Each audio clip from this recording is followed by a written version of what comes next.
Xin chào tất cả mọi người, chào mừng mọi người đã quay trở lại với channel của gia đình Cam.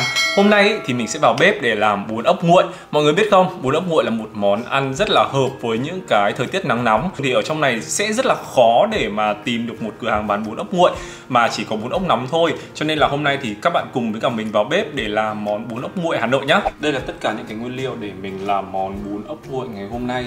Đầu tiên ở đây thì chắc chắn là phải có ốc rồi. Mình có 1 kg ốc bươu, hay còn ở ngoài Hà Nội thì mình quen gọi đây là ốc nhồi mọi người. Cái thứ hai là sẽ có xương heo.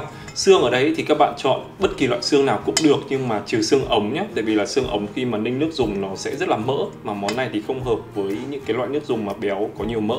Tiếp theo ở đây thì mình sẽ có mỡ lợn. Mỡ này thì mình sẽ dùng để trưng cái ớt bột. Một nguyên liệu rất là quan trọng để làm nên hương vị món ăn này đấy chính là giấm bỗng. Giấm bỗng thì là cái nguyên liệu sẽ quyết định được cái độ chua cũng như là độ thơm của cái nước chan vào bún ốc. Và cuối cùng sẽ là một vài những cái lá chanh với cả sả để mình luộc cùng ốc cho nó thơm hơn. Với phần ốc ấy thì các bạn đi ra chợ chọn cho mình những con ốc nó to và những cái mày của nó ấy còn sát miệng ốc như thế này. Đấy, những con ốc như vậy là những con ốc nó vẫn còn béo và nó chưa bị chết. Đầu tiên là với ốc này thì mình sẽ phải ngâm cho nó hết nhớt. Sẽ sử dụng cái nước vo gạo. Đây, mình sẽ đổ cái nước vo gạo này vào trong cái phần ốc này. Mình sẽ cho vào đây là 1 thìa canh đường cát trắng. Mình sẽ cắt thêm vào đây là 1 quả ớt chỉ thiên. Sau đó thì các bạn sẽ trộn đều cái hỗn hợp này lên nhé. Chúng ta sẽ ngâm ốc khoảng tầm 1 tiếng rưỡi đến 2 tiếng để ốc nhả hết nhớt nha. Nếu mà bạn nào có thời gian ấy thì sẽ ngâm ốc với nước vo gạo và để qua đêm, thì cái đấy thì quá là tuyệt vời rồi. Còn nếu mà bạn nào không có nhiều thời gian giống như mình ấy, thì các bạn sẽ cắt thêm 1 quả ớt vào. Nhưng mà có một điều chú ý là mọi người không nên cắt quá là nhiều ớt, vì nhiều bạn ấy cứ nghĩ là cho nhiều ớt vào thì ốc nó sẽ nhả nhớt nhanh. Nhưng mà như vậy thì sẽ làm con ốc nó bị cay, nó bị sót ấy. Và như vậy thì con ốc nó sẽ chết, khi mà các bạn nấu ăn nó sẽ không còn ngon nữa đâu. Mình cũng biết là có rất là nhiều cách để mà có thể xử lý cái phần nhớt. Ví dụ như là cho trứng gà này, ngâm với nước vo gạo này, cho ớt này. Xong rồi mình biết là ở nhiều nơi người ta còn cho bia nữa đó, nhưng mà ở đây là cái cách mà mình hay làm ở nhà mình. Với phần xương để ninh canh thì hôm nay là mình dùng xương vai. Cái xương này thì nó sẽ nạc hơn mọi người ạ, mà các bạn cũng có thể tận dụng để làm những cái món cơm canh gia đình nữa. Xương các bạn sẽ rửa sạch và sau đó thì các bạn cho vào nồi nhá. Các bạn sẽ cho nước xâm xấp mặt xương và sau đó thì chúng ta sẽ mang đi trần. Mình sẽ cho vào đây thêm 1/2 thìa canh muối. Mình sẽ trần xương từ nước lạnh đến khi sôi khoảng tầm được 1-2 phút thì mình sẽ bỏ ra và rửa lại xương ha. Ta làm như thế này nó sẽ hết được những cái máu. Những cái máu nó còn đọng lại ở trong tủy, trong xương. Cái nồi mà các bạn vừa trần xương này nó cũng có rất là nhiều cặn bẩn, các bạn phải rửa cả nồi ha. Các bạn sẽ cho xương vào lại bên trong nồi. Chúng ta sẽ ninh để lấy nước dùng trong khoảng tầm 2 tiếng mọi người nhé. Với phần mỡ lợn thì các bạn mua về và rửa sạch. Mỡ lợn thì mình sẽ thái miếng khoảng tầm nửa phân. Sau đấy thì mình sẽ mang đi chiên tóp mỡ nhé. Cái mỡ rất là ngon luôn mọi người ạ. Thái mà cảm giác được cái độ dày, rắn của cái phần mỡ lưng này. Cái mỡ lợn này mọi người, nó không phải là một cái nguyên liệu bắt buộc trong cái món bún ốc nguội này nhá. Nó chỉ là một cái nguyên liệu để mà mình dùng, mình xào cái ớt chưng để ăn cùng với cả bún ốc nguội thôi. Nếu mà bạn nào không có hoặc là không muốn dùng ớt ấy, thì các bạn cũng có thể bỏ qua cái bước mỡ lợn này. Hôm nay tiện là đang nấu cái món này thì mình cũng mua nhiều mỡ để mình trưng, để mình dùng cho hàng ngày luôn.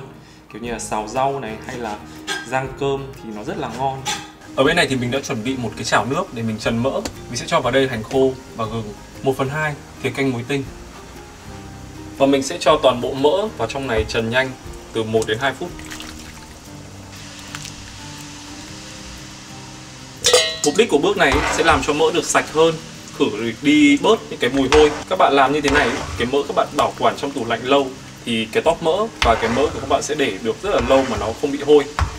Mỡ sau khi mà các bạn trần xong, các bạn sẽ cho lại vào chảo. Các bạn trưng ở trên lửa vừa. Ví dụ như nhà mình là có 9 số thì mình chỉ trưng ở số 5. Nếu mà các bạn trưng lửa cao quá thì mỡ nó sẽ bị nóng, nó sẽ bị cháy mà nó sẽ không kiệt và nó không chiết ra được hết. Đây là một cái điều rất là quan trọng nha. Sau một hồi trưng mỡ thì mọi người sẽ thấy là cái tóp mỡ này nó quắt lại và cái nước mỡ của chúng ta rất là trong. Tùy vào cái độ quắt của tóp mà các bạn muốn thì các bạn sẽ cứ chiên nhé. Tóp mỡ rất là ngon và cái nước mỡ thì nó rất là trong mọi người ạ.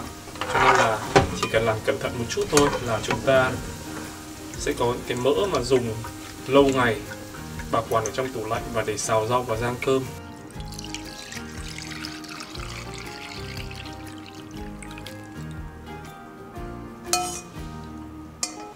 Sau khi mà chưng mỡ xong thì bây giờ thì mình sẽ làm đến phần ớt chưng. Các bạn sẽ cho vào đây khoảng tầm 2 muôi mỡ lợn. Sau đó thì các bạn sẽ cho hành khô vào và các bạn sẽ phi vàng cái phần hành này lên nhé. Khi hành đã vàng rồi thì mọi người sẽ đổ hết cái phần ớt bột nhé. Ở đây thì mình có khoảng 1 lạng ớt bột.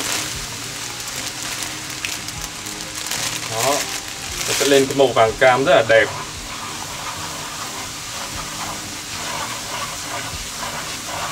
Mọi người sẽ cho thêm vào đây là 1 thìa bột canh.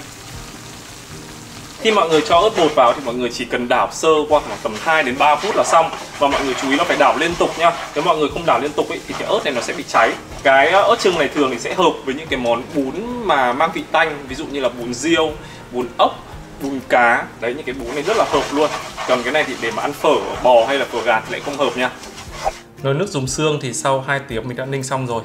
Bây giờ thì mình sẽ lọc qua một cái rây để cho đảm bảo là nó sẽ hết sạch được những cái cặn. Ở đây thì mình sẽ xài khoảng tầm 2 lít nước xương mọi người nhé. Đấy, mọi người nhìn thấy cái nước xương này, nó rất là trong luôn mà nó ít mỡ, cho nên là nó hợp với cái món bún ốc nguội này. Đây là phần ốc sau khi mình ngâm 2 tiếng, các bạn nhìn này, nhả nhớt ra rất là nhiều luôn. Rồi cái nước nó sánh vì cái nhớt luôn đấy mọi người ạ. Làm cách này rất là hiệu quả luôn. Và con ốc của các bạn nó sẽ không bị chết. Nó nhớt, nó bẩn, siêu bẩn luôn. Bẩn lắm. Rồi bây giờ chúng ta sẽ đánh rửa sạch lại toàn bộ chỗ ốc này rồi chúng ta sẽ đem đi luộc nhá.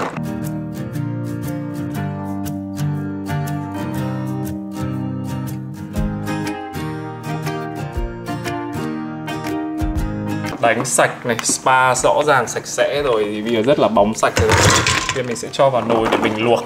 Mình sẽ thêm một vài những cái nhánh sả và vài cái lá chanh. Các bạn không nên cho quá nhiều nhé, tại vì là như thế này thì cái nước ốc tĩa mình còn dùng để ăn bún. Cho nhiều quá thì vào nó sẽ bị át mất cái mùi. Rồi chỉ cho như vậy để nó khử đi cái mùi hôi của ốc thôi. Luộc ốc thì các bạn luộc lửa to và đậy vung nồi nhá. Đây là cái vung bé. Luộc ốc thì các bạn phải luộc lửa to và đậy vung nồi. Khi nào mà ốc sôi bùng lên khoảng 1 phút thì mình sẽ vớt ốc ra nha. Không nên nấu quá là lâu thì con ốc nó sẽ bị dai.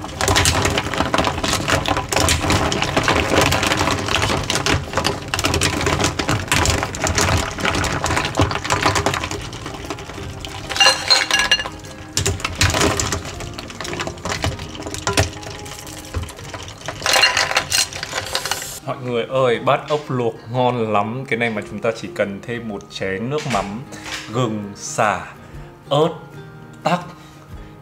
Trời ơi, tuyệt vời. Nếu mà các bạn nào chỉ muốn ăn ốc luộc bình thường ấy thì các bạn làm đến bước này là chúng ta đã xong món ốc luộc nhá. Còn bây giờ thì mình sẽ chờ ốc nguội đi một xíu. Mình sẽ chặt cái chôn ốc và sau đó thì mình sẽ nghể nguyên con ốc ra để chúng ta đi làm bún ha. Ở đây là phần nước ốc mà mình đã lọc qua. Mình sẽ cho cái phần nước dùng xương vào với tỷ lệ là 1:1 mọi người nha. Với phần nước ốc này thì mọi người nêm nếm rất là đơn giản thôi. Mình sẽ cho vào đây là khoảng 2 thìa cà phê gia vị, một chút xíu nước mắm ngon. Nêm nếm rất là đơn giản đúng không mọi người? Và cuối cùng là một cái nguyên liệu rất là quan trọng như lúc đầu mình có chia sẻ ấy, đấy là giấm bỗng. Khá là vừa rồi, thêm vị chua nữa vào là hợp lý. Cái này thì nó thoang thoảng cái mùi nước ốc với mọi người, ngon lắm.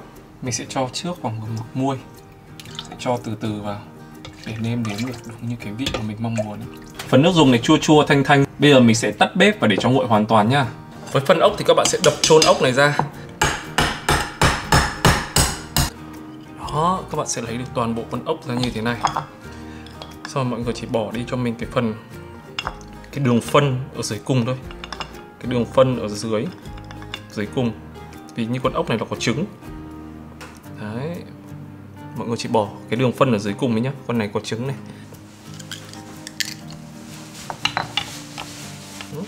Một con ốc to, ngon. Vậy là mình đã chuẩn bị xong được ốc này, cái ớt chưng và nước dùng rồi. Bún ốc nguội thì là một món ăn rất là đặc trưng của người Hà Nội. Và đây thì không phải là một món ăn no mọi người ạ. Đây là một món ăn xế, kiểu như là ăn nhẹ thôi. Cho nên là nếu mà mọi người ăn bún ốc nguội này thì sẽ thấy là cái bát nó rất là ít. Và đôi khi mà ăn xong thì chúng ta vẫn cảm thấy lưng lưng. Đôi khi chúng ta sẽ phải ăn đến 2 bát mới no. Lần đầu tiên mà mình ăn cái bún ốc nguội này là hồi mình còn rất là bé. Và mình ở cái phố, mình nhớ là mình ăn ở cái phố tên là Phù Đồng Thiên Vương ở ngoài Hà Nội. Và cái bún ốc nguội đấy nó rất là ngon. Nhưng mà tại vì cái hồi bé thì mình sẽ cảm thấy là món này nó rất là không bỏ dính răng hết mọi người. Tại vì là mỗi bát thì nó chỉ có khoảng tầm 3 đến 5 con ốc thôi. Sau này lớn lên và đặc biệt là khi mà chuyển vào trong Nam rồi thì đôi khi mình rất là thèm những cái vị bún ốc mà nó thanh như thế này. Nó không có quá nhiều topping, không có dầu mỡ nhiều như thế này. Ăn nó chỉ chua chua nhẹ nhẹ cho cái trời nóng để kiểu như là thao thảo nó mát hơn thôi mọi người. Đấy thì hôm nay thì mình vào bếp làm món này. Và chờ một chút nữa thì khi mà tất cả những cái này nguội xong thì chúng ta sẽ set up bàn ăn nhá.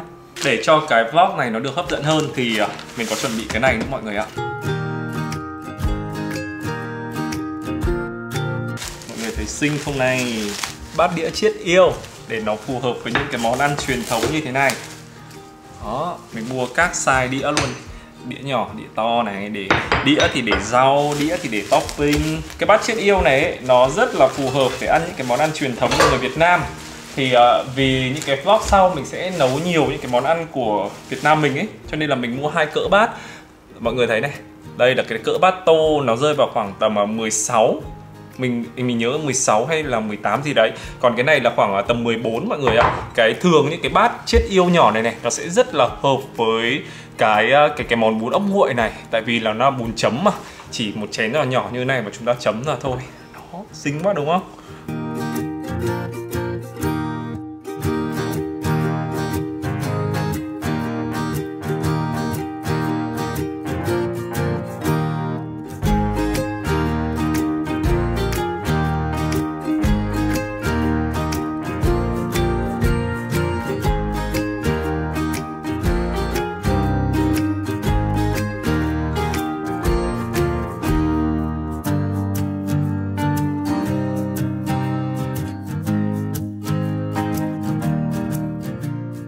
Ăn trước thử xem nào. Mẹ nếm thử cái nước trước ấy, xem có đủ chua chưa. Nếu mà chưa chua mọi người nhé thì mọi người có thể nêm thêm giấm bỗng. Tại vì giấm bỗng là loại giấm mà có thể ăn được trực tiếp. Chua nhẹ là vừa. Chua này là vừa đúng không? Nó nhẹ nhẹ thôi.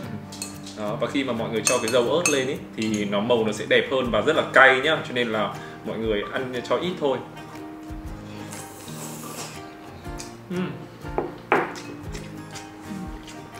Nó kiểu thanh thanh. Ăn này rất thanh, ăn mát, nhẹ. Cái nước này thì mọi người đừng làm quá là mặn tại vì chúng ta sẽ húp ấy. Cho thêm ớt chưng mà ngon quá. Món này thì ăn rất là thanh, cho nên là những bạn nào mà thuộc team xôi thịt mà thích nhiều topping ấy thì mình nghĩ là sẽ không phù hợp lắm. Và món ăn này cũng là một món ăn xế, một món ăn chơi, một món ăn nhẹ, chứ không phải là một món ăn để ăn no giống như là bún ốc nóng rồi có nhiều topping. Cho nên là vào từng thời điểm trong ngày, ví dụ như là bữa chiều thì mọi người sẽ hay ăn cái bún ốc này. Sau đó thì về có thể là ăn thêm. Thì vào bữa chiều thì mọi người có thể vào bữa xế chiều ấy thì có thể ăn một bát bún ốc nguội này, sau đó thì sẽ về với cả gia đình và ăn cơm tối. Thường là như thế. Hy vọng rằng là mọi người sẽ thích và thành công với món ăn này. Nếu mọi người thích ấy, thì like, subscribe, click vào cái chuông và tiếp tục ủng hộ cho gia đình Cam Cam nhé. Cảm ơn mọi người rất là nhiều. Bye bye.